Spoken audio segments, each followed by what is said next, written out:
Bruno Le Maire, le pouvoir d'achat en berne, c'est aussi une aubaine pour un certain nombre de professionnels de l'arnaque. Est-ce qu'il y a des contrôles renforcés de la DGCCRF? Est-ce qu'on voit augmenter le nombre d'arnaques commerciales? Notamment sur Internet, on a beaucoup parlé de ces derniers temps des influenceurs qui profitaient aussi un peu de la détresse de personnes en recherche de bons plans sur La Internet. DGCRF, vous avez raison, est totalement mobilisée. Et je tiens à saluer le travail qui est fait par les agents de la Direction générale de la consommation et de la répression des fraudes.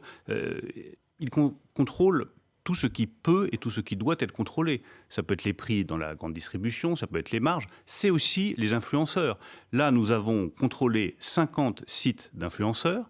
Sur ces 50 sites d'influenceurs, Depuis le début de l'année, nous avons noté depuis le début de l'année, c'est-à-dire 3 fois plus que ce que nous faisions dans les années normales. Nous avons constaté 30 infractions. 30 sur 50. 30 sur 50. Ah oui.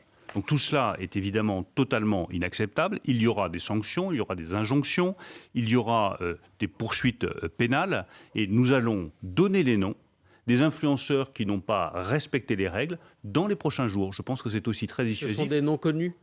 Vous verrez les noms, chacun a sa propre culture. Il y a des noms qui diront quelque chose aux uns et pas forcément aux autres. Mais on ne peut pas accepter que les influenceurs, ce soit le Far West. Nous avons fait adopter une loi avec une proposition de loi portée par 2 députés qui va permettre de réguler ce secteur. Je veux aussi protéger les influenceurs qui font un super boulot, qui sont dynamiques, qui sont créatifs, contre les arnaques d'autres influenceurs qui, du coup, développent une mauvaise réputation d'une activité qui pourtant se développe en France. Vous disiez Renforcement Bouba des a sanctions, raison. contrôle et on va donner les noms. Vous disiez Bouba a raison sur France Info. Bouba, merci, vous lui dites maintenant, d'avoir mis le doigt sur ce... Non, là, je dis merci à la DGCCRF qui a fait un super boulot et qui permet de lutter contre les fraudes et les arnaques qui sont inacceptables partout dans les magasins comme sur le net.